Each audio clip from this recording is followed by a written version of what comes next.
Buenos días, buenas tardes, y buenas noches. Bonjour, bonsoir, good morning, good afternoon, good evening, and good night, wherever you may be. Jay Slater case, and today I want to dip into a Facebook post from Rachel Hargreaves, has been around for quite some time, well, ever since the inquest, and it deals with the subject of why Brad and Rach were on holiday in Crete when the inquest of Jay Slater was happening. Now, I would submit in the normal world that even if you had booked a holiday to Greece, even if you'd done that, and you suddenly found out a day or two before you were due to leave that the inquest concerning your best friend's death was going to happen while you're on holiday, I submit that normal people would just cancel the holiday. Even if no refund were due, normal people would just say, if it's a choice of attending, quite simply, the inquest or going on one's holes to Crete, it's going to be the inquest. Brad is alive. Rachel's alive. They can do that holiday in Crete whenever they want, and if they are really strapped for cash, then why not set up a GoFundMe? Because there are plenty in the accident crew that would be more than willing to donate for Rach and Brad to have a holiday in Crete after the inquest. It's not that expensive in the place, but let's say Crete is la creme de la creme of package holes. Plenty of very wealthy AG supporters. We have a man of means called Chris Pennington in Tenerife. We have a man of means called Ivor Lovelace in West Wales. These great allies of Rach and Brad would have forwarded more than enough for a rescheduled vacation. I have no doubt about that. Excuse me one second. And yet the decision was made that Jay's best friend would skip the inquest and go sunning himself with his man, hand in hand, by the swimming pool. Yeah, that's not the normal world. Not at all. And yet we have a protesting Rach. Let's find what she posted on Facebook and read it through. Rach says, okay, let's just get some facts out there. We know people don't like facts, but here are some facts. No, on the contrary, Rach, we love facts. We absolutely love to debate facts. We absolutely love to know what you think is a fact. We invite you to get on a live or a Zoom call or just email and tell us directly, Rach, what you find is a fact in all of this. But you never do because you're a spineless, slovenly creature that loves to post, but you just cannot exchange views with anyone that really wants to ask you what you think are the facts. But there we go, I digress. Rach says last week we learnt that the inquest was going to be possibly a day we went away. Now, I think what Rach is saying is last week we learned, and this is posted 22nd of May 2025, last week we learned that the inquest was going to happen possibly on the day that we went away. I think that's what she means. I contacted them. I have a problem with that. I contacted them to show them prove we was going to be away. So I think Rach means I contacted them to show them proof that we were going to be away. Okay? Who's them, Rach? Who is them? You see, unless we get the details of statements like this, we're doubtful. We doubt you. And it's very easy to provide the details. You have a contact name. You have a contact person. You have an actual message you sent to someone at the coroner's court, if you are telling the truth. But as always with your side, Rach, it seems that those details can't be produced. So when you say I contacted them to show them proof we was going away, who is that person? Show us your message. If you show us that, then we are 100% convinced it is the slovenly, ineffective, incompetent court of Adderley that is to blame. It's one or the other here. As we go through this post, you will see it's either Rachel Hargreaves lying over and over again, which would be true to form, or it is the ineffectual, incompetent, corrupt, and ineffective court of Adderley that just cannot find a way to bring witnesses to an inquest. That's your choice. One or the other. Which of those two do you think it is? Accident group. Could be a combo of both. It was decided, Rach goes on, it would go ahead when we was away. Well, actually, Rach says it was decided it would go ahead while we was away. I think she means it was decided it would go ahead, it being the inquest, when we were away. Clearly, Brad wasn't needed, or it would have gone on ahead the day we was back. Now, Rach, I know that Brad is the center of the universe. Excuse me just a second.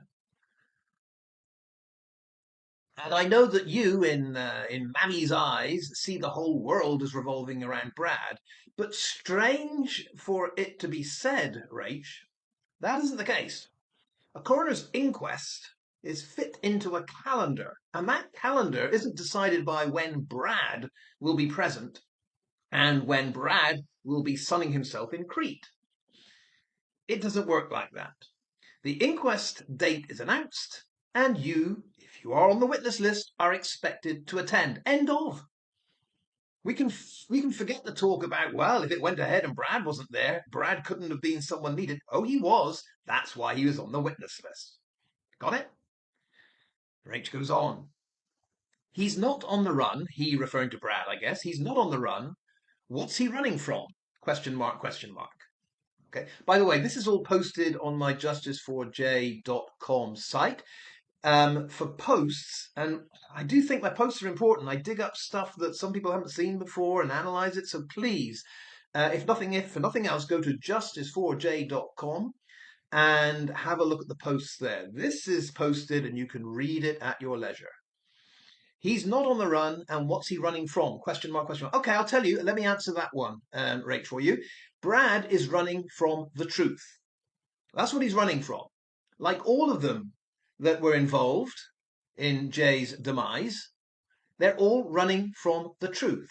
They don't want the truth to come out. If they wanted the truth to come out, they would tell us everything, minute by minute, that happened. And they won't, and they never will. It will only be forced out of them in a court of law. Fingers crossed.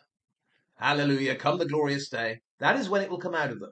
So the answer to your question, Rach, he's not on the run. Yes, he is. He ran away from that court date, and you know it. What's he running from? He's running from the truth. Absolutely sick to death of people abusing my son. No one's abusing your son. Maybe the cat seller, yeah, the ketamine seller that is supplying your kid with the drugs that are doing his life in. Maybe that guy is abusing your son. But the people that are commenting on this case are not abusing anyone. We're just asking questions that you refuse to answer. That's not abuse. That's common sense. Absolutely sick to death of people abusing my son or my family.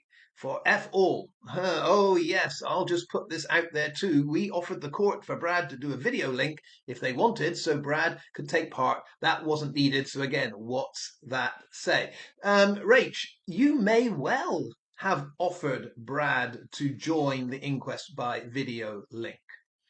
I would have no idea who you told that to. Again, there's a lack of detail here. If you actually explained to someone in Adderley's court, who is that someone? Give us the evidence. Because in situations like this, when my word is doubted, I will either say, I don't have the evidence for that, or I will say, yes, I do. I kept it, and I do keep it.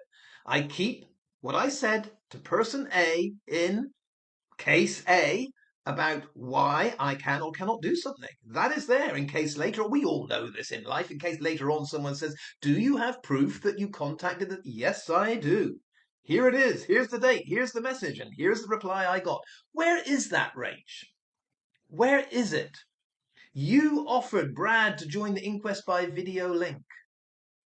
Where's your proof? We don't see it. You carry on, Rach. All the people who sit commenting and calling innocent people should be given some sort of sentence, living in a nightmare ourselves with people making up lies and tormenting us for nothing. It is wrong. Let's deal with that. All the people who sit commenting, there's nothing wrong with commenting, and calling innocent people should be given some sort of sentence. The thing is, we don't know who is innocent here, Rach. I happen to think you are not innocent. So when you say calling innocent people, I think you mean calling innocent people out. You are presumed innocent in the eyes of the law, but I'm not a court. I'm not a judge. I'm not a barrister or a solicitor. I'm not part of the law. So even though you consider yourself innocent, as per the eyes of the law, I consider you guilty from what I see in your behavior and what you say and what you don't produce as evidence. That's my take. And I am allowed, Rach, to have that take. There is no law against what I'm saying here. I don't think you're innocent. You would need to have a lot of proof to convince me you were innocent. Right, let's move on. It's a nightmare. Yes, it's a nightmare that you have created. With people making up lies. Okay, just name the lie, Hargreach. Rachel Hargreaves, name one lie that has been told and tormenting us for nothing. It's wrong. No, what's wrong here, Rach, is you saying things like, well, we need to find out who the mystery men are, when your own son has told you exactly who the mystery men are. That is what is wrong in this case. Nothing the commenters say, it's what you have said. Get it? Rach ends, if you don't know facts, don't open your mouth. I disagree. Many people over in history, Rach, have not known facts, but they have opened their mouths and they theorize. If people didn't theorize, we wouldn't have the likes of Isaac Newton explaining the laws of gravity to us. So facts are arrived at, Rach, by theorizing first. So I'm going to turn this around. You say if you don't know the facts, don't open your mouth. I'm going to say if you don't know the facts, it's good to open your mouth because by theorizing, debating, and producing evidence, we get to a fact. You've got it all the wrong way round, Rach. People open their mouths in order to arrive at a fact. You say it's an absolute circus. It is. You're one of the star performances. Out there with grown adults calling and abusing people and thinking they're some detectives. No, we don't think we're detectives. We just think you're crooks. That's it. Making money of a family who's suffering pain the most of us won't know. It's disgusting, shameful, embarrassing. WTF as this world becomes, yeah, blah, blah, blah. All you're saying here, Rach, is that you feel victimized when it is clear to anyone that has any common sense, so we can take the accident group out of that equation, it is clear to anyone that has any common sense, you are hiding a load of shite. That's all. We're not detectives. We just want to know what it is you're hiding. We are just curious. And the more we see your obstructive behavior, the more curious we get. Rach ends with appalling behavior. Go and find something to do worthwhile or positive set of rats. Okay, I would say your behavior is appalling, Rachel Hargreaves. You have obstructed justice from day one. I'll give that same example. Your son knew exactly who the mystery men were from day one. But Mark Williams Thomas had to take 3 weeks to get to the bottom of that. All because your son, Brad Hargreaves, would refuse to give the details of who those mystery men were. That is what's appalling. Absolutely appalling behavior, Rachel Hargreaves. I'm calling you out. Now, if you want to debate me at any point, Rachel Hargreaves, get in touch. Your solicitor will probably advise you against it. But if this is all an accident and you are innocent, as you say you are, what have you got to lose? All right, rant of the day over and done with. Rachel Hargreaves for that post last May, nearly a year ago, and calling you out. You're the liar. You're the cheat. You're obstructing justice. It is your behavior that is 100% appalling. And everyone that supports you, whether it be Kaz Alice, Karen Morin, the whole accident, they're just as bad. They know that we know, but they keep defending the indefensible. Hasta luego, hasta más tarde. See you later.